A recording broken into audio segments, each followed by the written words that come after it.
Sarah, Misfortune, we're gonna be on a first name basis. I should probably text her back, but it's just easier for me to say Sarah than Hey, Misfortune over and over again. she's not going to text you back. She's in my DMs. No, I said I need to text her back. Okay, That's too bad. That's too bad. Hey, stop texting your girl, bro. She's busy.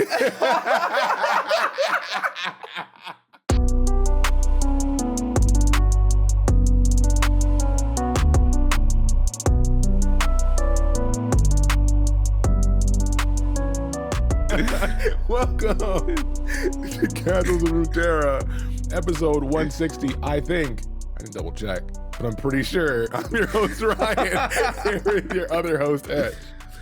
Yeah. We don't even know what we're doing anymore. We forgot how to do this. It's only been a week, but man, what a week it's been here in the US of A. So we're gonna be honest with you up top, and then we're gonna do housekeeping, which is also up top. But this is gonna be a long one. So if you haven't taken a nap yet, if you just ate, you may want to wait to listen to this. Yeah. This is a bit of a spoiler. Like, we're covering a story by one of our favorite authors, Graham McNeill. Yeah. We've talked about him at length on this show, and one of the reasons that he is one of our favorite authors is because he really takes the time to really paint the scene and give us the good grim dark side of League of Legends that we love. But that also means that there's a lot of content. So this is the one to listen to with your cup of coffee. not freshly, you need to be fresh and ready for this one, because we're getting into it today. Feature length film. Oh yeah. So housekeeping up top, you listen to us everywhere. Visit us at podcastcore.com for all of our info. Remember, that's podcast COR. Email us at podcastcore@gmail.com. Follow us on all of our platforms because that helps us with discoverability. We appreciate it. And then leave a like and comment wherever you listen. But word of mouth has gotten us this far. So tell a friend to learn to honor the gods properly by listening to the Casuals of Runeterra podcast. Oh yeah. And again, we're talking about Graham McNeill. So, if we're going to be contributing to the gods, this is a man who has written some stuff for the dark gods of 40K. Yeah. Oh, we're getting into it today. So a couple stuff up top before we hop into the story, which is best told in 3 parts. This story is kind of a split between Misfortune and another person. This is a Bilgewater story, so it could be anybody. But there are certain elements of the story that we are going to leave out for the sake of the fact we can't record based on the actual timeline of events in Runeterra. It's just not reasonable. So when we present you guys with story and information, we want to give it to you in the best way we think is possible. And one of the other reasons that we are kind of approaching it this way is so that we can continue talking about champions that we have talked about before, that we can reference, while also setting the stage for a lot of bigger stories that we want to dive into. So much like when we talked about how excited we are to work on doing some more Demacian content in the future. Yep. There's going to be a time where we're going to be talking about diving into more Bilgewater content. And that's why we're not going to dive too deep into this and the timeline of it. Pun intended. Because, the reason for that is because this is in a space as far as the timeline for Bilgewater where there is a lot of big things happening that involve a lot of characters from all over Runeterra. Yeah. And but we got to build the stage before we get to the stuff where everybody's involved. And this is one of the stories to help do that, while also talking about some of the champions that we've gotten to talk about before that we enjoy talking about. So, thanks for bearing with us as far as waiting for the big stuff, because we'll get there and we're excited to get there, but we don't want you to be lost when we finally get there. Yeah, Bilgewater, he made a great point. Bilgewater is a port city, so it makes sense that so many people move in and through it. I mean, we live in Atlanta, so we know that better than any with our airport. So yeah, it's a big undertaking. But let's hop into it. I hope you're ready. There will be, we'll see if we'll have a good break point where, like, if you want to listen halfway through the episode and stop, I'll tell you where that's going to be. We'll figure it out as we go. But we're going to start with part one of Dead in the Water. So we start the story off with lyrics from the Song of the Slaughter. You got to have your pirate songs, right? And we get a description of the slaughter docks, aptly known as Blood Harbor.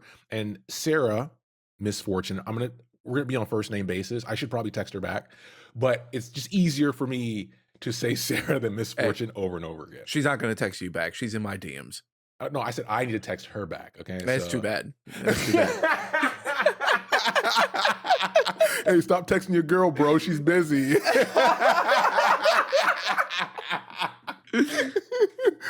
So Sarah mentions that despite the uniquely wretched smell of this place that she lives in, it's a good sign because it means that people are hard at work and people are making money. And because she's misfortunate at this point in her career, everything that's spent in establishments in Bilgewater, she gets a cut of. Seems like a good deal. Yeah, and this is so this is like a point as far as like Misfortune is essentially like has worked her way up to being close to top dog. Not, Yeah. there is no top dog of Bilgewater, there never has been, but there are names that are considered like the top dogs. And now this is where Misfortune is at that part, at this point of the story. How she got there and everything, that's a different episode. All right. But that's one of the reasons why it's like, hey, like this is good for everybody, because if it's good for everybody, it's good for me. Yep. So now in a small landing boat, her old veteran right-hand man, Rafin. Now we're gonna get introduced to a lot of pirates here, a lot of pirate names, because we are expert historians. We're gonna choose the pronunciations for those names. Rafin is the way to say it in my head, as a pirate would be called. I mean, Rothman not just doesn't work as that. If we were in Shurima,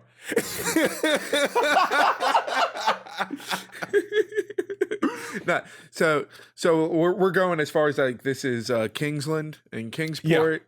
Like this was an English port in the Caribbean. All right, it's official now. It's Rafin. it's All right? Rafin. And with like all the names on our show, once we say it, it's canon. Pun intended. So Rafin begins to row, and then they're now heading towards Captain Ailey's, another one that we chose the pronunciation on, Ailey's ship, the Moon Serpent. And this is for a funeral for a pirate that has died, which is considered the captain's requiem. And this is a part of some old traditions. And Rafin is having bad feelings. He's an old, proven veteran that's seen a lot, has been through a lot. And that's one thing to keep in mind is Sarah is a very young pirate, relative to her age, or to her status. Sorry. So like she's seen a lot of success in a short amount of time. And having Rafin as her right-hand man has helped her a lot. So he comes into play here. But he's having a bad feeling about this event. And someone who's steeped in tradition is like, maybe we shouldn't go. Sarah reminds him, listen, it's tradition. There are only a few of them remaining amongst pirates, so we need to honor this one. Yeah, and this is also like I think part of the reason that like Rafin is so 50-50 about it is one, it's a gathering of pirates. So anytime that like anyone who's seen Pirates of the Caribbean, like it just because it's a gathering of pirates under an agreement doesn't mean that it's safe, right? Like no point is a group of pirates always going to be safe. But that is also combined with the fact that remember, is especially the OG League of Legends lore fans out there, Misfortune got her start as a pirate hunter. Yep. So like she was infamous amongst the pirates before she was top dog of the pirates too. So like this is a time where if anybody's really got any kind of ill will and the code isn't enough to hold them back, this is the time to do it, right? So Rafin's right to kind of be like, yo, are you sure about this? But I do like the conversation where, you know, like instead of them having like a honest heart to heart, like Sarah gives him the option to be like, hey, no, you just want to go drink, but that's not in the cards today. We got work to do. And Rafin kind of takes that olive branch and like, okay, I don't have to be happy about it though. Yeah, and then we get some dialogue here. We start off with a description of their outfits, which I mentioned because I'm not going to read that passage, but it's cool because it shows off the materials used as it relates to the region, like fish bones and seal skin and things like that. But the most important part is at the end of this description, we get a statement here which kind of gives us some insight into just the pirate culture, which is a poor captain was a weak captain, and that comes across in what they choose to wear. And then we get a chunk of dialogue between the two, and this is focused around Raffin's continued unease about the situation. And then they finally get within view of the ship. And ultimately, like Hetch mentioned, Raffin is a veteran. So Sarah understands his view on things and she values it, but she's also a bit of a rebel and doesn't like the whole patriarchy concept in general of the pirate culture, which if you we'll talk about that later, how she's shifted that dynamic. But she likes to push back for the sake of pushing back, even though ultimately she will heed his words. Right. Right. And it is also kind of a thing too where despite the fact that, she's going to trust his instincts and everything, Sarah's calling the shots, period. So uh, even though it's like, she is stepping up against like the old traditions, it's at the same time like, look, if you're going to listen to the old traditions, you're going to listen to your captain. Mhm. So like she's a strong woman. Yeah. So it's like, go ahead, put your foot down and get that whalebone bag, girl. Like that's good for Well, you. felt bad. So like that's the way I look at it, right? Yeah. So the ship they come into view of is the Moon Serpent, which is a known old massive ship. And Sarah immediately wonders how Ailey afforded it. It's something she's always kind of thought about because he's a known cheapskate, known penny pincher.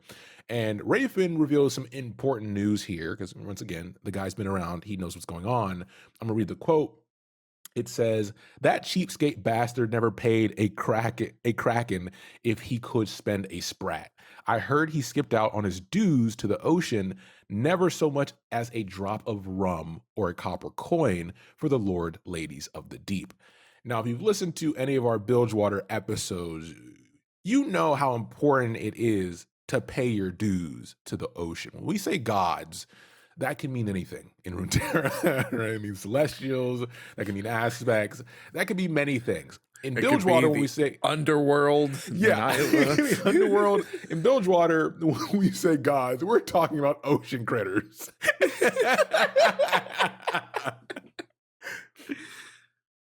Uh, and like as far as like with paying the gods and everything, like this also is like backed by the fact that Rafin is a representation of the old heads, right? Yeah, So old heads, even OGs. yeah, so even if like we don't have to worry about the ocean critters, like it's more like the real world problems. It's still a thing of like, no, this is what we do, right? Like this is what we do, and sailors are very superstitious. And me You growing took up the as a words out of my baseball player, mouth. I respect superstitions, right? Like there are some that can be respected. I will never step on the foul line ever in my life. You will catch me dead before I do it. And so there's like this is why Raven is like kind of like kind of harping on this stuff here, right? Because uh, for them it's a little bit different because the ocean critters are very real. Yes. That's one thing to point out in most of our stories is that when you have discussions of gods and deities and magic and all that stuff, and superstition takes a different context when it actually exists, right? So, anyways, so they secure the boat and they notice that their boat is next to other people's. So they're kind of late, right? Some people have already showed up. And Sarah begins to climb the cargo net, and Rafen gives it one more shot. And he checks in. He's like, "Do we have to do this?" And she says, "No, I don't want to do this either." But a strong woman once told her it's always better to go forward. So they did. And that's that. She's the captain. Now they're on deck. Life in motion, baby. The way of Nagakaburos is alive and well. So once they reach the deck, they end up bumping into these two massive guards, and they're twins, and they demand their weapons. Makes sense. If you've ever seen like Wild West movies, give up your weapon, right? We don't want no violence because everyone on this boat hates each other. So they place them in a chest, and Sarah makes a mental note that the chest that they put her pistols are in have a cannonball dent in the right side. Keep that in mind. They walk past the massive, expensive, rare bronze cannon that's sitting on the deck, and it's sealed with wax, which that's usually not how cannons are supposed to be used, but that is what's the tomb of Captain Ailey. He's resting inside with a bunch of potions to keep his body suspended, but the goal is to use that as a coffin as they drop it into the ocean. And then she notices that there's this robed man. So there's captains around, which you expect that, but there's a robed man with a tentacle wrapped bill hook, and that's known as a serpent collar.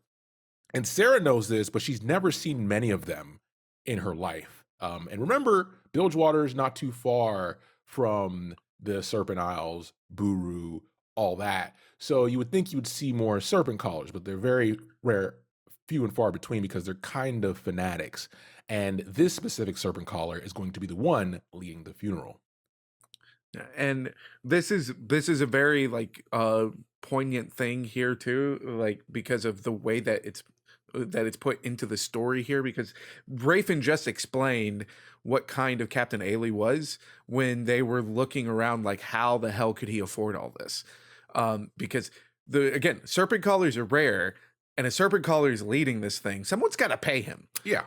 So like this is just another one of those things of like with the descriptions of the clothing that we got for Sarah and Rafin, the descriptions of the clothing that we're about to get for like the other captains that we see here, the boat, and now the serpent collar is like, holy cow, like what was Ailey doing? Because like again, we know how cheap this bastard was. Yeah. So how the hell was he able to afford all this for his going away party?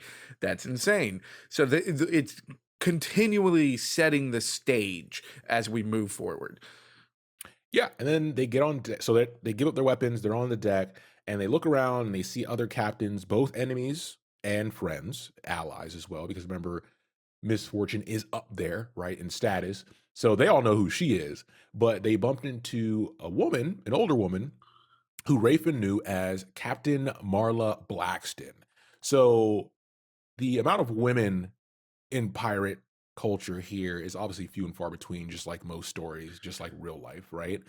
So she's an older woman who's been around for a while, and even Sarah can tell about her experience. And this is experience while she's standing next to Raven, right, who we know is a veteran as well. And they exchange some pleasantries, but Sarah kind of remains on edge and wary of Captain Blackston because she's also a very ambitious captain that's always doing something. Like she talks about how she just came back from trying to enslave a coastal island, right? And it didn't work out. And she lost everything, but somehow got it all back. It's like, bitch, you're like 70. I love this character because in my head, this character is the Jack Sparrow character on the boat. Yeah. Because it's just like, oh yeah, like, you know, went off to the coast, had a great time, nearly enslaved an entire populace, lost all of my boats, but I got it all back. It's fine. And then she's also just drunk off her ass throughout this. Like that is the description Sarah gives us. It's like, yes, this is best character so far. She even mentions during that expedition, quote unquote, it was going well until like mages got involved. And everything goes well until you hear the words, I cast fireball. So as she's talking to Blackston, she sees another captain who this one person shocks her, and Raven immediately grabs her arm, telling her, hey, remember the truce, remember the truce. She doesn't respond, pulls away from him, and begins marching towards this man. And before he could even greet her, she punches him in the stomach, knees him in the face, and then kneels over him and reaches for her pistol, which is not there, thank goodness, for him. But she was just like on sight. It was 0 to 100, no words exchanged. And she comes to her senses, remembering that chest. Remember, right dent from the cannonball. And she grabs his collar instead, preparing just to beat him to death. And he begs her not to. And she says, I told you what would happen if I saw you again, didn't I? And this ends part one and takes us to part two. Yeah, I love that, like, this is how we kinda get the setting as far as, like, again, this is a pirate Yeah. environment because, again, like, the whole buildup is Rafin trying to talk Sarah out of this because, it's his job to be the voice of reason and protect her, and so it's like, "No, it's not safe, it's not safe." It's like, "Okay, so something's gonna go down. How do we set the stage for it? It's Sarah's the problem. Like, she's the one throwing hands. Yeah. But it also, like, is part of, like, sending that message out there, right? Because all of this is supposed to be a show of strength. Yeah. And what better way to show your strength than beating the absolute crap out of somebody? Yeah. And she's misfortune, so she's kind of above. Like if she was some new, excuse me, if she was some new captain, some upstart, she couldn't get away with this, but she's not. So part two starts where we left off, and we finally get to know the name of this person. It's Captain Peter Harker, but Peter is spelled pirate-like. Uh, But it's Peter, all right? Like, again, we say it, it's canon. yeah. So the last time she saw Peter Harker, he was trying to strip her of her power, and that means killing her, alongside two other captains, Captain Crow and Captain Bragg. Both of those people are dead now because Sarah killed him. And she wasn't able to kill, well, she says she could have killed Peter, but she was able to ruin his hand. I mean, she pretty much blew it off. And she promised him if she saw him again, she would take more than just his other hand. Well, here he is, like an idiot, at this gathering. And that is one of the reasons that Sarah was immediately like, pistol, like, go Yeah. through the pistol, because, like, again, it was real and truly on site for Sarah here. But as far as to why all that happened, different episode. Yeah, yeah. And we get some information here on the truce that Rafin was talking about. It's the truce of sinking soul. It's a tradition which allows captains to gather around without bloodshed for a funeral when it occurs for another captain. And Sarah didn't like this specific tradition, but she tolerates it. And Rafin finally gets to pull her off the captain, calms her temper, and she even kind of forgets what she was doing. And once she got up, Captain Thorn, another captain, a newer captain, comes over to join the rabble because they're making a scene, right? And he walks over. He's a newer captain because previously he was just kind of a deckhand, but worked his way up through just survival. She mentioned this, like he's just like a sewer rat who refuses to die. And this is really funny too because of, like, the like, again, like, Sarah is only tolerating these traditions, right? I mean, in the face of tolerating it too, she just went and beat the absolute crap out of Peter. Yeah, So then it's just like, okay, like th- you already know what the mood is without her having to spell the mood out because yeah, she spelled it out perfectly. Um, but these kinds of traditions are important to highlight because at the end of the day, like, the whole build up to getting to this point was Sarah looking at the slaughter docks and about how that's good for business. You can't always just kill the competition. Like, you have to have an economy. yeah. And so even in a pirate's life, business has to be made, right? Like, we all got to make money, and sometimes that involves peaceful negotiations, which is why she's tolerating it. Yeah, because sometimes in a lot of pirate fantasy or fantasy that has a pirate established contingency, the fear of pirates existing is enough to give them certain power, right? It doesn't have to be your ships. It's the fact that there are pirates out there that makes nations weary. So that has an advantage to it as well, even if you don't have control as pirates. So she helps Peter up, and then she asks him, "Why are you here?" And he says, we don't believe him, but he's here for the same reason she is, which is to uphold the few traditions that the pirate world still has. And she notices, obviously that's bullshit, but she also notices that Peter doesn't look broke.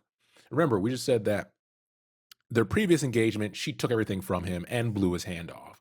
But now he's wealthy, he's dressed well, he doesn't look like he had a fall from grace. And that's something she keeps a note of. And that's one thing I also want to mention is that Sarah is very observant. She hasn't gotten this far by being naive in any sense. When we mentioned she's young, but she's not naive. So she makes a note of this. And she also mentions, which this one, I don't know if I believe her on this, where she says, I didn't kill you because I could have, but I was trying to be the better pirate. I was trying to take the higher ground. I was trying to be different from what tradition entails.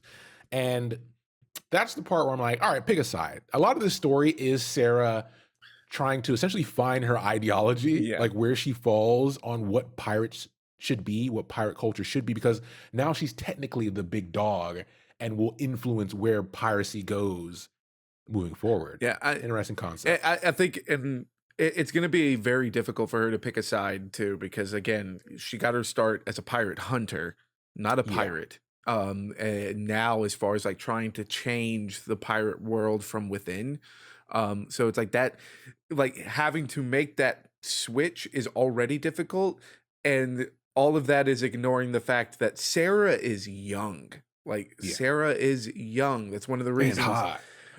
Woo! Yeah, girl. But it's that's one of the reasons that, it's one of the reasons that she leans so heavily on Rafin too, is because Yeah. like, she doesn't have that experience. So I think that's one of the reasons that it's like I'm okay with her not picking a lane, because she's got to figure out which lane she wants Yeah. to pick. But it is frustrating because you know that she's got to pick a lane. So this is one of those moments where it's like, girl, you clearly want Peter dead. Why didn't you just kill him when you had the chance?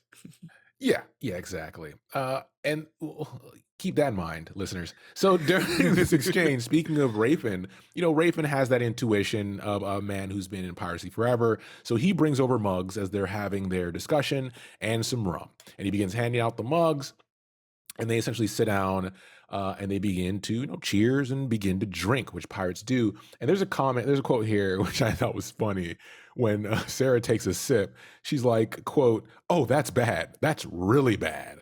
You're sure they didn't put Ailey's body in the rum barrel instead of the cannon barrel? As I was reading, I was like, okay, that's a good one. I think it's even funnier too because like the description of the flavor is that it's overly sweet. So then it's like okay, like what kind of joke are you making? Like so Ailey's like what, some like pre-diabetic man? Smearing off ice. What is this? Mike's Hard Lemonade? Or if we want to age ourselves, Zima. Yo.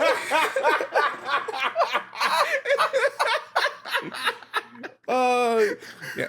This is our last episode because we're too old to keep recording.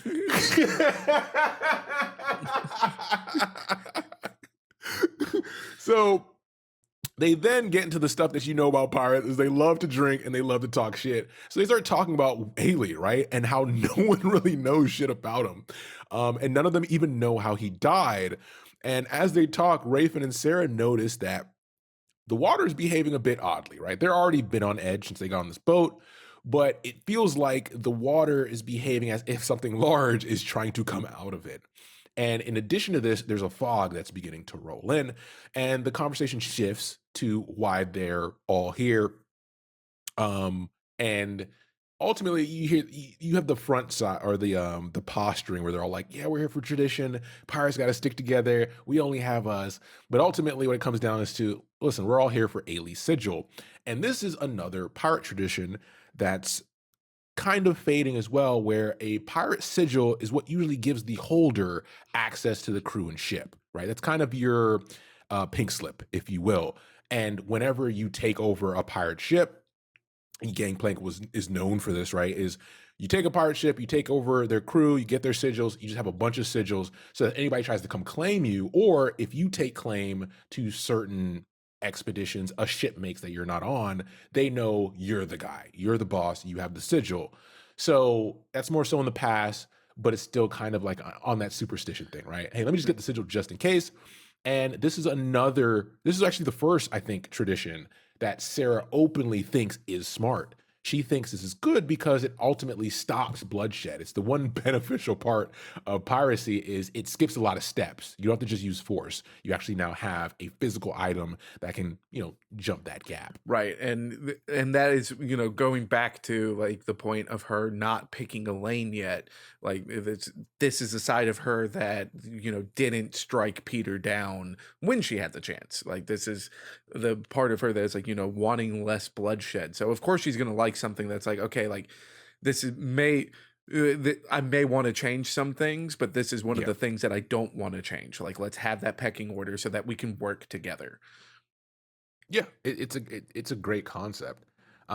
So the captains begin to gather on the Moon Serpent's deck, and as they're getting there, she still feels uneasy. So she tosses just a silver coin over the edge, and someone's like, "Why'd you do that? It's not your ship. Why are you paying to the gods for this?" And she's like, "Just in case, right? It can't hurt." And this comes into play later. And the sails of the Moon Serpent unfurl, and the ship begins to sail. So this isn't the point. If you want to just kind of overview, they're at Bilgewater. They hop in a cab or Uber. They take it over to what ostensibly is a yacht.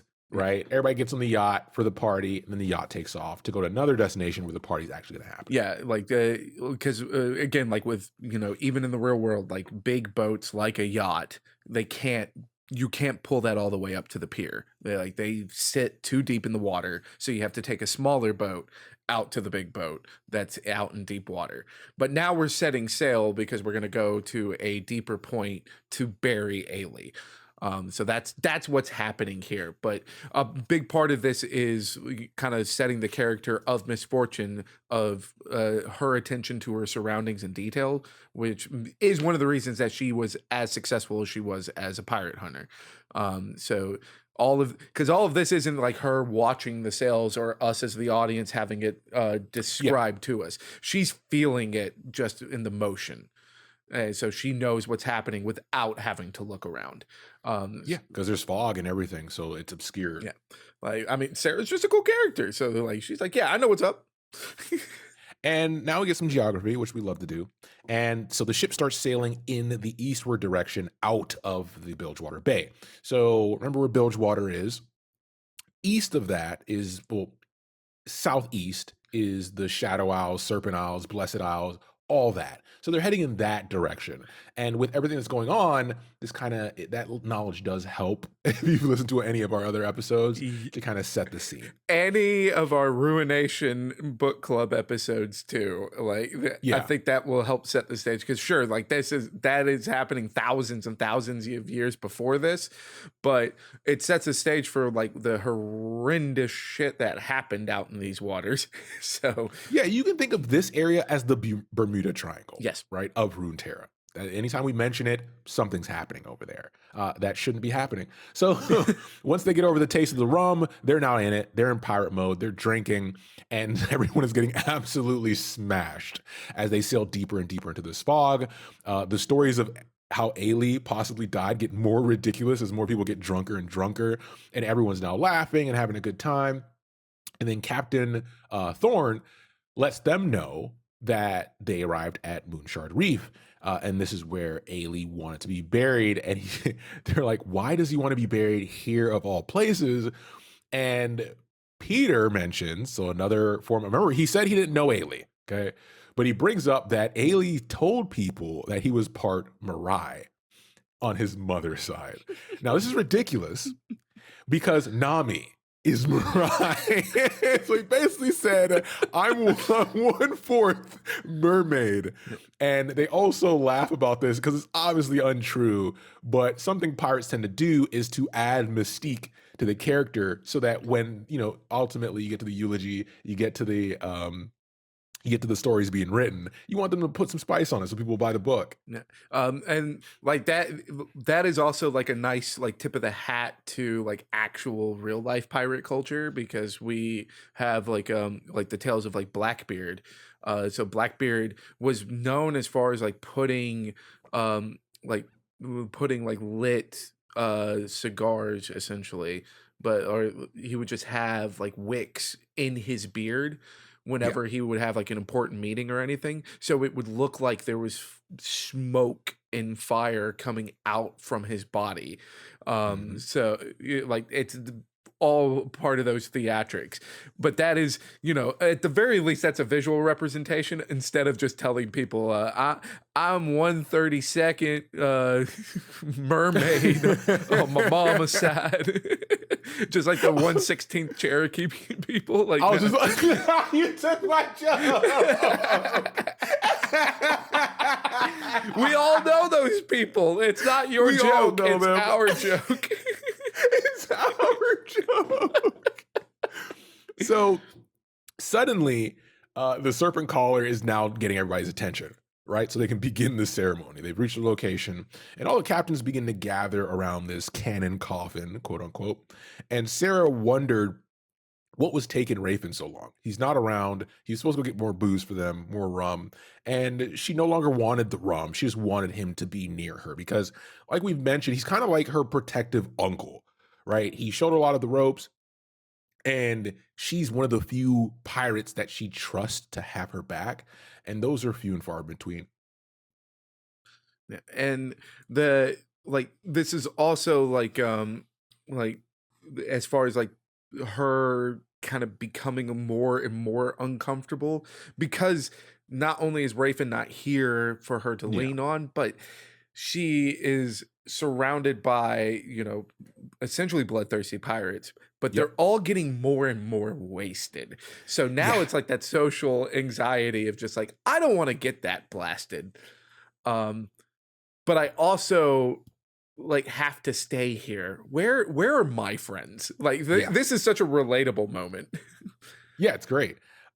So the massive twins come out and they begin securing the cannon with some rope and to pull it up right before they do the ceremony, dump it in the water.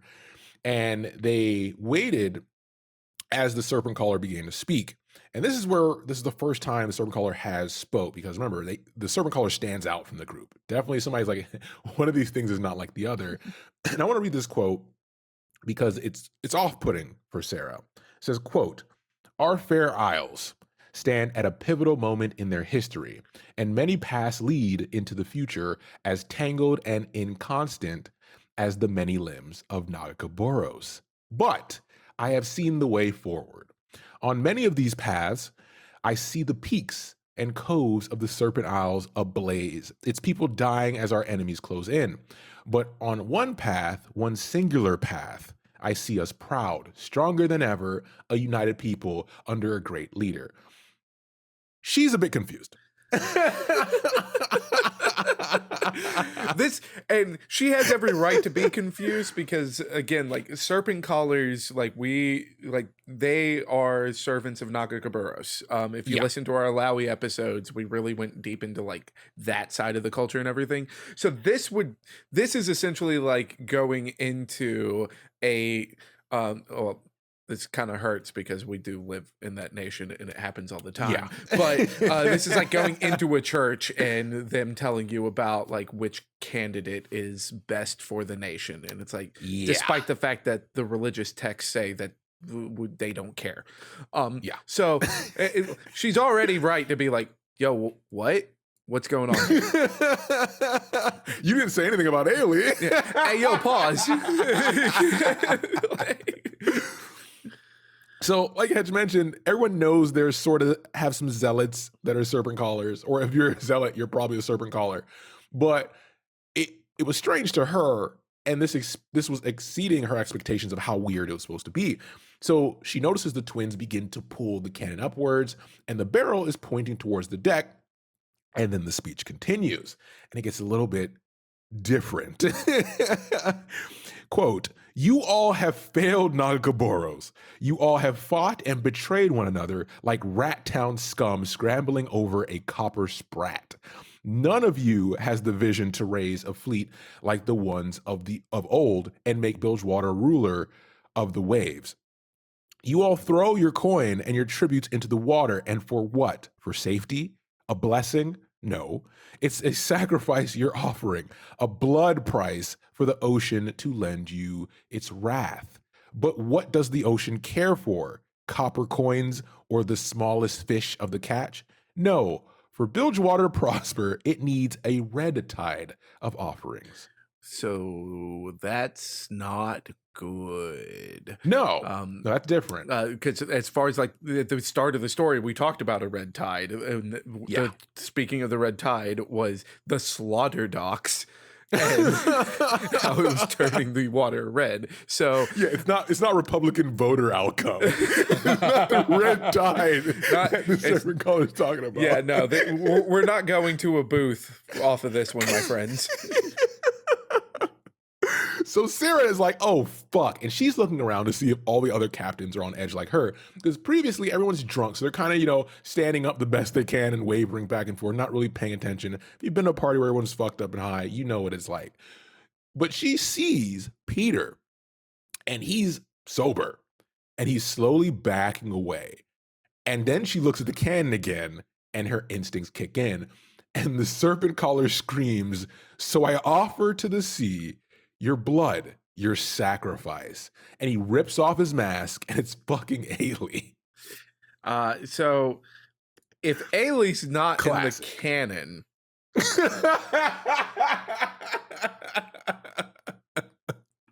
but there's still a canon. Yeah. So yeah, look, we don't really have to paint a picture here. Graham McNeill's painting it for us perfectly. Yeah, so bullet time kicks in. Everything's in slow motion. Sarah's in panic mode, and she begins to run towards Ailey. And she even throws one of her stilettos, but she knew she wouldn't make it in time. And then there's this deafening blast, this roar, and it felt like the world exploded. And that takes us to part 3. And this is just exactly what the kind of story that you want as far as like a good pirate story, right? Because Yeah. we were harping at the beginning that it's like, Rafin was not on board with this because a gathering of pirates is never going to 100% be safe. Yeah. A cannon is definitely not safe, especially if you're looking at the barrel of it. So yeah, part 3 is going to be exciting. Yeah, and we refer to this a lot. Go read the story. We always like to give you the overview, but we say, it's well written. The authors do a good job. And there's a description of what they did to the cannon to essentially make it a bomb. Mm. And it's even cool how they set it up to essentially mortar the deck of the boat. Yeah. So in part 3, the first thing that happens is Sarah wakes up. That's a plus, right? and she's surprised, like, oh shit, I'm not dead. But she's also surprised the ship is still floating because we didn't go into it, but this ship is massive. When you think about this, think of a cruise ship, like a big one. Right. Yeah, like I mean, this is like not only is it like a like a big ship, but like we also got the descriptions from Rafin and Sarah early on as far as like the way that it's sitting in the water Yeah. and the way that like they're pulling up to the boat. Like this is gigantic. So cruise ship is absolutely correct. But I love as far as like that we get the description of, oh well, even a boat this big like should have been taken out by this cannon, but the boat's not sinking. And when she looks out as far as like what happened after the cannon shot, uh for anyone out there who has watched the really great show Shogun, there's a scene in Shogun as far as a Yeah. demonstration of cannons. uh that's what she looks at, and Graham McNeill does a great job of painting that picture. Yeah, it's carnage. There's mangled bodies everywhere. You can't tell whose limb belongs to who. And she's now like, okay, shit, what do I do next? Right? She's used to manic situations because she's a pirate and she's one of the better ones. But she sees the bodies everywhere and she starts running towards Ailey, right? Um, because obviously Ailey was outside of the blast is part of this plan. And she notices not everyone is dead, but where is Rafin? That was her first thought before this all happened for good reason. Yeah, and as far as like the reason that not everyone is dead is because the cannon was loaded essentially with grape shot, which or it, at that point it's going to be like a shotgun. It's not going to be a big just one big cannonball. So it's a bunch, like hundreds upon thousands of little tiny pellets. And that's why Yeah. everyone's like ripped to shreds and everything. But this also means that the people at the front are destroyed, but it's got to go through all of the people at the front before it could get to the back. So the people at the back are taking like little bits of shrapnel uh, from the people at front that it's getting through. So some of them are dead, but a lot of them survive. All right, like because they probably didn't get hit in vital areas. But Yeah. a cannon. This is a 30-pound cannon too. So this is a gigantic cannon. Yeah. So you're not going to be within your full wits at that point, especially being at the front end of the blast. So the people in the back are wounded and disoriented. Yeah, and the pound is not the way of the cannon; it's the way of the balls that the cannon shoots. By Right. the way, Yeah. we should emphasize Yes, that for yes. our non-pirate folks. So Yeah. it fires a 30-pound cannonball, which is gigantic. Like we're talking like, bigger than like some people are around. Yeah. And to fire something that large, you need a very, very, very big cannon. Yeah. So as she remember, this is in slow motion for her. So she's getting up, she's heading towards where Ailey is. She's trying to work through the thoughts as she's taking action, and she sees Peter near a railing and knew he had something to do with it. And then a not trap door, but a door swings open. The hatch door swings open, and the crew, the skeleton crew, so it's not the full crew, comes rushing up, and they just begin finishing off the survivors, slitting throats, stabbing guts, the standard stuff. And she finally comes to her senses and she starts rushing towards Ailey as fast as she can. But the twins intervene, and then we get some Sakuga. And I love as far as like the description of this fight because it is like the exact like pirate of swashbuckling that we want, especially with the fact that Sarah's having to do all this fighting with essentially hairpins, right? Like Yeah.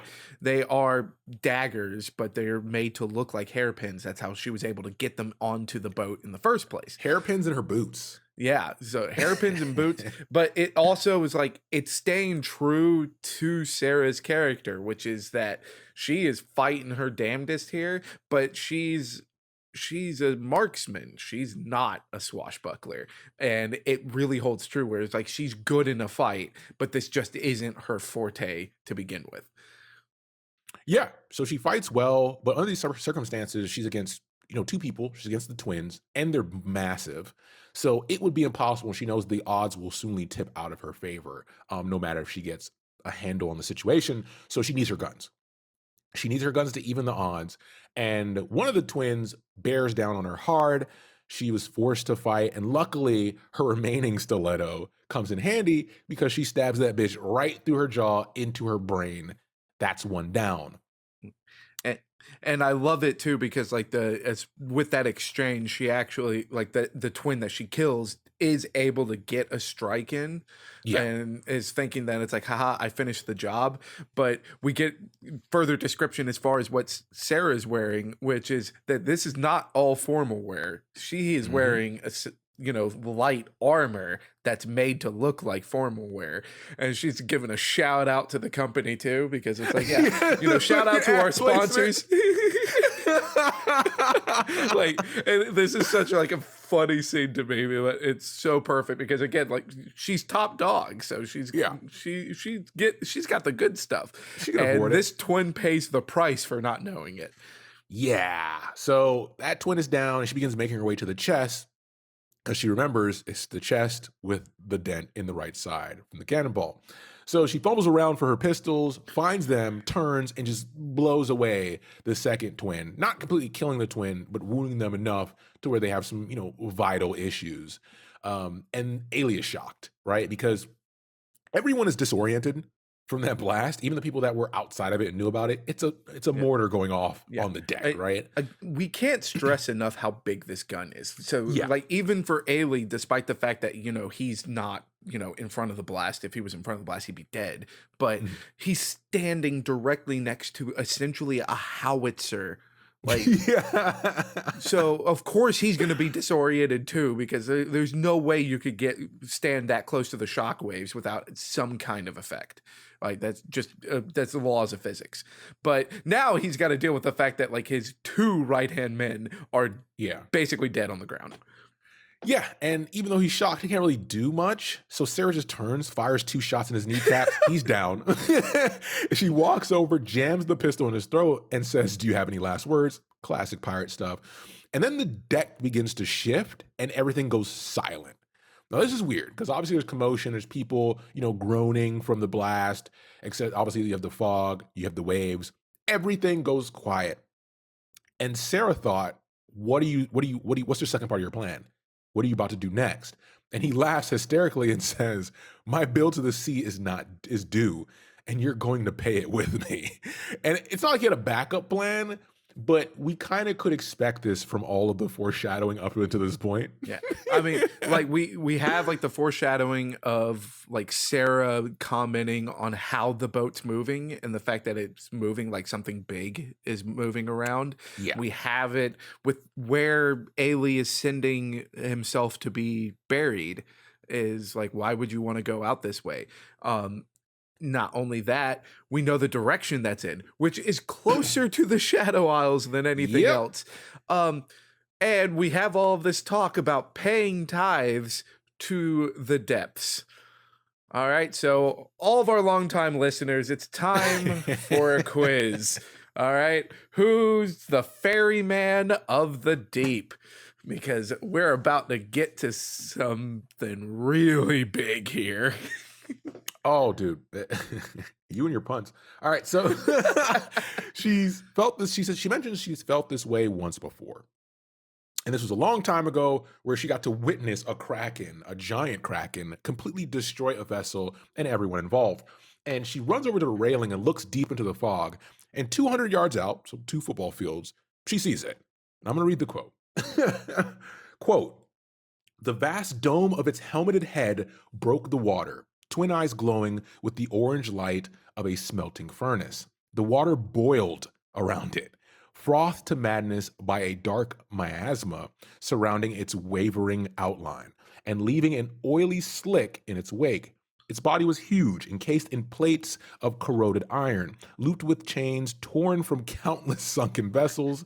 Across one shoulder, it carried a colossal hook blade anchor dipped with black water and garland with rotten weeds from the deepest, darkest abyss." And I'll go a little further and read the Timing next baby. couple lines, which is Sarah's mind refused to process what she was seeing.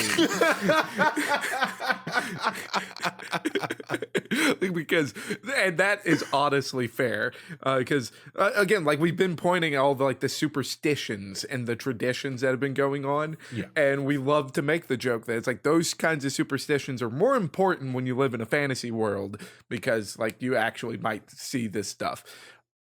Misfortune, you are actually now seeing this stuff as to why you are paying the tithes to the depths. And as Hedge mentioned, it was the drowned tallyman himself come to collect. It was Nautilus. So the next thing he does is insane. Oh my So God. he hurls his anchor at the ship. Remember, 200 yards out, and it moves at such a speed that it creates a tidal wave behind it. Oh, and I love this because like we love to talk about like in our stories and even when we're talking about like Runeterra, the card game, we love to talk about the representation of how these champions play in game in Yeah. the story. Bro, I will never look at a Nautilus Q the same way again. Just you. So it smashes, and this just also tells you how big the ship is. It smashes it into the deck, right? Bends the deck and causes some of the survivors to start to slide into the ocean, right? Over the railing. And Sarah looks over at Ailey, who's holding onto the cannon, and he's yelling that Nautilus isn't real. It's not real. I don't believe it. It's only stories. And she's like, dude, what the fuck? And then Nautilus smashes the ship as he begins making his way towards Ailey. So Ailey's yelling that I'm never gonna let go. I'm not gonna go alone. It's not real. You're coming with me. And he has his death grip on Sarah. And remember, the ship is so big that even Nautilus has to climb to get onto it.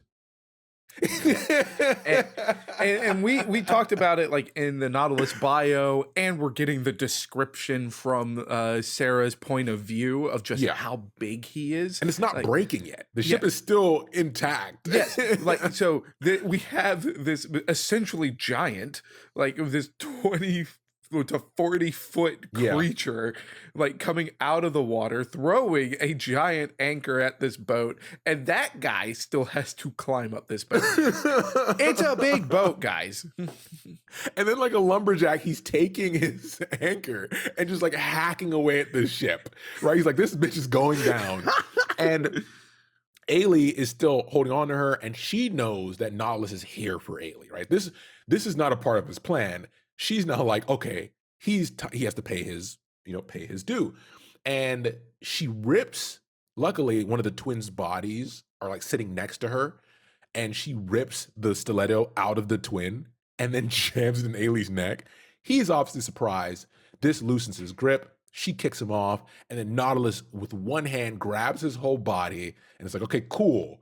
I got my groceries. Time to go home. And he starts to sink back in the water as Ailey's trying to scream. And as far as like one detail with Ailey like being stabbed and grabbed by Nautilus is right before he is like fully going into Nautilus's shopping cart. Before that moment, Sarah is able to see the sigils that Ailey has. And we talked about like how the sigil is, a social status that is a way for pirates to kind of have the pecking order. And she's able to get a hand onto the necklace that has a sigil on it and rip it off of his neck before he goes down. So that's a big reward as far as for misfortune here. But one of the reasons that we keep harping on like when Sarah was paying the tithe over the deck, even though it's not her boat and everything, this is one of the reasons why she's able to get away with all this stuff is because she paid her tithe, right? Like she's like, Yeah. Nautilus is like, nah, I ain't here for you. He's a repo man. Like it's like, Yep. I don't care about all the cars. I just want this one car. So now half the boat's underwater. And Sarah's she's not relaxing because she knows half the boat is gone. So the other half will follow soon enough. And she's on the other half. And she looks around at the other survivors that remain. And one of them is Peter. And she's pissed. Before he can even finish a sentence or say anything slick, she, like a lasso, she creates this rope, throws it around his neck like a noose, lands it, perfect shot. And then she shoots the block that's holding the other end of the rope to the cannon. That blows up, and it drags him off the boat into the water. And she just watches as he screams as he's being pulled under. And after that, she's kind of like, okay, now I can accept my fate. Yeah. I also love it because, go read this story because like Sarah has like so many good one-liners throughout all of the Sakuga part. And the one-liner that she has like after this moment is say hello to Ailey on the way down, Peter. So yeah, the wrecked ship is sinking, and the pull from the ship's not. This is probably one thing people don't think about really on because ships don't really capsize that often. Thank goodness. But when a ship that size is sinking, everything around it is being pulled in, right? It's not, you can't really bite against that current that's happening. That's not even factoring in the current of the ocean. You're pretty much in a shit show. So she knows she's screwed, and she accepts that. But she looks around and she sees their landing ship, like their landing boat, right? And on that boat is Rayfin. And she's like, what? He's pulling up. Uber shows up, bro. I didn't even call for this Uber, and it's already here. But like, it's really nice because it's like this whole time she's just been like, "Where's Rayfin? Where's Rayfin? Where's Rayfin?" And like Rayfin clearly had the same heebie-jeebies as Sarah had, but didn't stay around to figure out why. and this is why it's like that's experience versus talent right there in a nutshell. Experience versus talent. That's a good way to put it. So Sarah asks him, what happened? Where'd you go? And he tells her basically, when he went below deck just to get some rum, he noticed something was off, and the crew tried to jump him. And he was able to fight a couple off because, once again, he's a veteran, but he knew it would turn out of his favor. So he jumped out of one of the gun ports into the water and essentially just swam to their loading boat or their landing boat.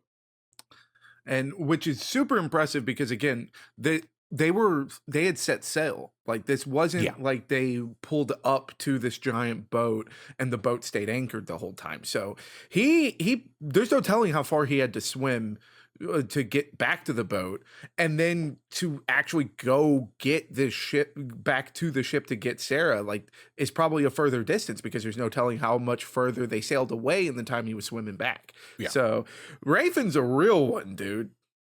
Yeah. Yeah. So now they're on the landing boat. She notices there's another body on the landing boat and literally just a plump of mess. And it's Captain Blackston. She's in bad shape, but she's alive. And Rafen kind of makes a note because remember, pirate politics, saving her life here is going to benefit them in the future. And also, they have some history as well. So she asked, or he asked her, what happened on your end? Because I was in the water, right? What the hell? He thinks she did all this, right? He thinks she set this all up because he sees her as like the next great. She's his LeBron, Yeah. right? Well, He's like and she can do everything. and not only is she the LeBron, but like she was the wild card in Yeah. all of it because like is the moment that they get on the boat, she sees Peter and she's the first one throwing hands in the peaceful event, right? So of course, like you're gonna look at the wild card and be like, "What'd you do?" Yeah, what happened? Yeah, So yeah, she says, I'm not going to tell you, not yet, right? Because he won't believe her, is what she says. But it's more of a case where this is the first time where it seems like she's in complete shock, right? Everything's registering what happened. And instead, she distracts him by opening her palm and showing him the sigil. And all he can do is smile. Yep. And I like it because it's not just smile, but then, well, at least it wasn't a total waste. Like, because, like, yeah, I mean, you would put it perfectly, which is like the sigil is more like a pink slip than anything else, right? So Yeah. this is like all of what Ailey had, or like that both what went into the water to pay Nautilus and what he's got left on land is now misfortune. So top dog just got even more on top. Like the rich get richer here. So that's what he means as far as like it's not a total waste. But at the same time, he still has no idea what happened. Like he doesn't even know that like she ripped it from Ailey's own neck while he was still alive, right? Like Yeah. he's still Being thinking that pulled it's a down funeral by Nautilus, right? Like, how When do she says you won't say believe me, even Raven probably wouldn't believe her unless he's a couple drinks in. a couple? Bro, we got to be at least a bottle deep before I start being like, you saw what? So we wrap up the story here finally. Thanks for sticking around, where she's squinting back at the shore as they're pulling away from everything because it's still foggy. And she sees something in the distance, something crawling from the water onto land. And she instinctively knew it was Captain Thorne. But Rafen asked, is someone else out there? Like, did someone else survive? And she's like, nope. And that's where the story ends. Um, and and like the only mentions that we've gotten as far as like Thorne, other than like just like how much Sarah does not like Thorne, like the only other description that we had was that Thorne used Blackston as a meat shield. Yep. During Ailey's attack. So this is the worm tongue of Bilgewater. Yep. This is the Peter Pettigrew of Bilgewater. Like whatever fantasy story you want to go down with like the shisty character that The is little just finger. a rat. This is the little finger.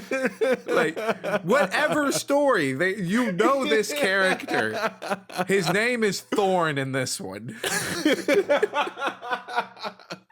Yeah, that's where our story wraps up. This is usually the part where, if you've made it this far, once again, we appreciate you listening and having fun with us.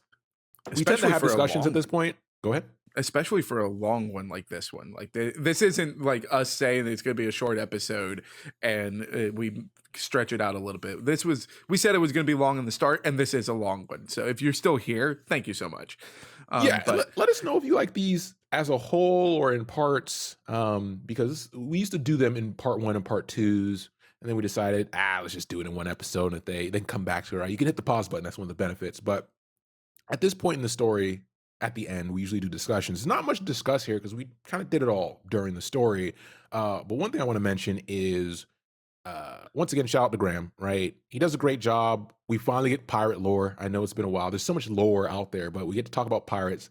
And one thing I wanted to point out was the abundance of ship and pirate jargon in this story, to the point where it confused me. I had to look up some stuff because I was like, wait a minute, I don't remember like where the bow and so the port is, and then the ship and then the whole, okay.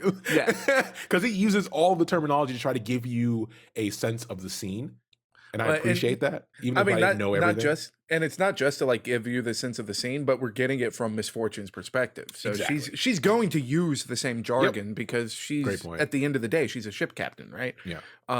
But it also once you are able to put it together, it really just does it highlights what a great author Graham McNeill is, because then you have the comparison of this ship is sitting high in the water. A boat that is basically like a giant landmass should be sitting really deep in the water. Why is it sitting so high up in the water? It's because they cleared out all of the treasure and everything because the plan was to fire a giant cannon on deck. Yep. So the only thing that was in the treasure holds was the crew hiding to kill the survivors. That was it. That there was nothing on this boat, which is why it was a great plan. Yeah, it was a great plan, which is why it went off essentially without a hitch, if you think about it, because even Miss Fortune was wounded in the attack, right? Yeah. But I think at the end of the day, the reason that it went the way it was is because the superstitions exist for a reason. Like, you can't plan on Nautilus. Who plans on Nautilus showing up? That's like planning on the Slender Man to come to your house. Yeah. Like, you don't plan on that. Like, it's a cryptid. Cryptids aren't real. Nautilus was real. Yeah, and it only makes me more terrified of the ocean that we have here in reality. Not because Nautilus is in it, because we don't know what's in it. We don't know what's in it. Oh man, so much of it. The more I have done diving into marine biology, because I have ADHD and I can't help myself, the more terrified of the ocean I become. And this story doesn't help that. No, I'm not. Don't put me in the water again. It's not safe. It's not safe. I'm going to be carrying gold doubloons anytime I go to the beach now. Just, don't come for me, Nautilus. Yeah, let us know which one you're more afraid of. Yeah. Space or the ocean? One of them's a lot closer to me than the other. Now, and one of the I think the other thing that is makes this story as good as it is the placement of where it is in the timeline for Bilgewater, right? Mm-hmm. Because it is right kind of at the tail end, but closer to the middle of getting to one of the most important instances that happens in the present day Bilgewater history. Yeah. So if this is if you enjoyed this story and you enjoyed listening to us go on about it, stay tuned, because the Bilgewater story, this is the preamble to something gigantic. And this is one of the stories that got me excited when I was first reading into League of Legends lore. Yeah. This story got me excited to read more, and I was not disappointed when I read more. And I can promise you, even if you have to listen to my dumbass talk about it, you'll have a good time if you stay with us and when we get ready to dive into the rest of the Bilgewater story, because man, it is fun. There's a lot of crazy stuff that goes down, and to say that after having Nautilus create a tidal wave off of his queue, you know it's crazy. Such a cool scene. But with that, we'll finally end it. Thanks for listening, and we'll be back soon, as always, with the next episode. Yeah, take care, everybody.